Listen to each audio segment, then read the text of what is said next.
temos NM, dois subgrupos normais de G. E a gente precisa provar que este quociente, esse grupo quociente, é isomorfo a este outro. Observar, em primeiro lugar, quais são os elementos de cada um dos quocientes. No primeiro, a gente tem enão, emão, barra, emão. Então, nós temos classes laterais que são formadas por eninho, um elemento de N, vezes eminho, um elemento de M, vezes emão. Essas são as classes laterais aqui. E no caso do outro quociente, a gente vai ter classes laterais que são formadas por eninho, um cara em N, vezes a interseção. Tá? Para provar que é um isomorfismo, eu vou estabelecer uma regra entre eles. Então, a regra que eu estou estabelecendo é φ, que sai do nm barra m e chega em n inter m. Tá bom? Bom, a regra vai ser a seguinte. Eu vou pegar qualquer classe lateral aqui, n, m, emão. Lembre-se, todas as classes são dessa forma. Porque este cara aqui só pode ser formado por um elemento de n vezes um elemento de m. E essa classe lateral vai se transformar em n inter m. Tá bom?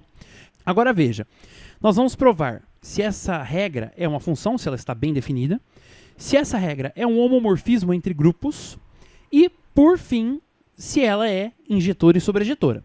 Então, vamos começar com a função sendo bem definida. Vamos ver se é isso mesmo.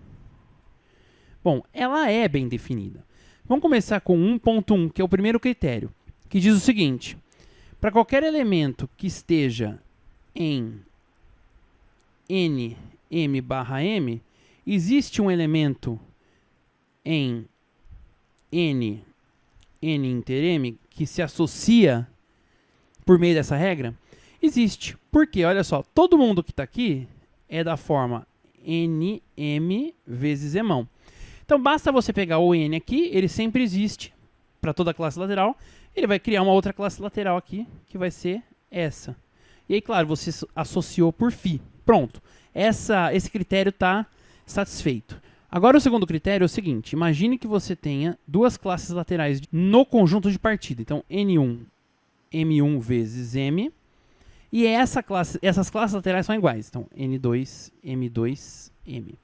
Eu vou observar que este trecho aqui da classe lateral implica para a gente só o emão, assim como neste caso aqui.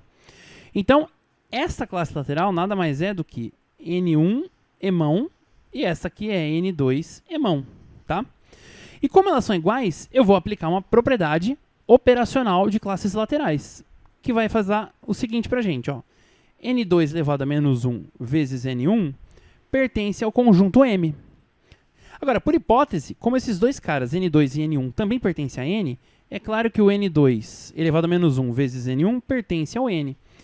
Portanto, a conclusão é a de que N2 elevado a menos 1, N1 pertence aos dois, a interseção.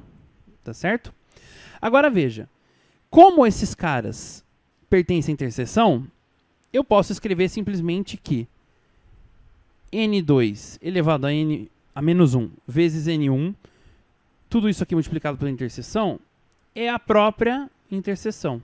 Isso aqui vem de uma propriedade lá de classes laterais, tá? E aí eu faço a multiplicação de volta. Portanto, eu chego à conclusão de que N1 vezes N inter M é igual a N2 vezes N inter M. Mas isso aqui nada mais é que o φ do N1, M1, M. E isso aqui é o φ do N2, M2, M. Ou seja, o que eu estou concluindo? Vou apagar toda essa parte aqui para a gente só escrever a conclusão.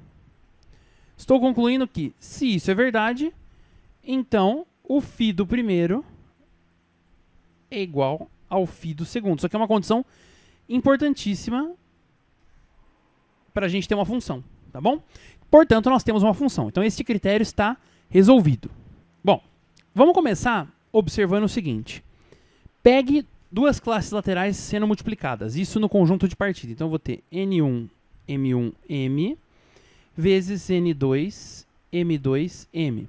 Como a gente já viu, isso aqui nada mais é que N1, M, vezes N2, M.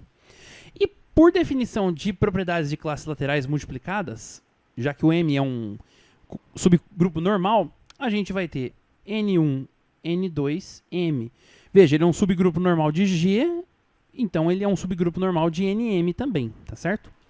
Agora veja, se a gente aplicar o φ de N1, M1, M vezes N2, M2, M, eu vou ter, basicamente, o φ de N1, N2, M, e isso aqui é N1, N2 vezes N inter M por definição. Agora, de novo, por definição de classes laterais, só que agora neste conjunto quociente, isso aqui é N1, N inter M vezes N2, N inter M. Aí, para finalizar, você tem o seguinte, né?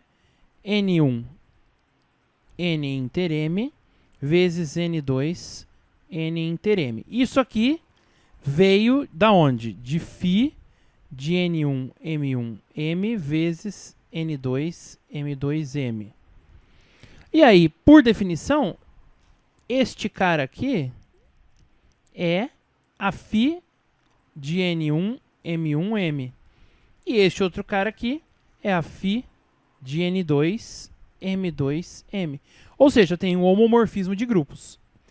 O φ do produto dos elementos do grupo é o produto das φs. Agora, nós vamos provar que a função é injetora. Para provar que ela é injetora, basta eu provar que o núcleo deste homomorfismo, φ, é formado pelo elemento neutro do conjunto de partida. Quem que é o elemento neutro do conjunto de partida? Nesse cara aqui, né? É o próprio M, né? Subgrupo normal de G. E também de N vezes M. Então, a gente tem isso aqui. Será que isso é verdade? Para provar que é verdade, eu vou fazer o seguinte, ó.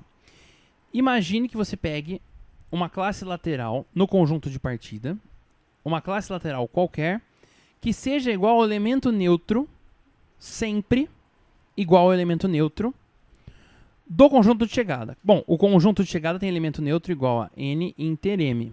Pela definição da φ, isso vai implicar para a gente N vezes N inter M igual a N inter M. Isso aqui diz para a gente também que N pertence à interseção. Portanto, N em particular pertence a M, certo? Agora veja, se N pertence a M, o que acontece com N, M e mão?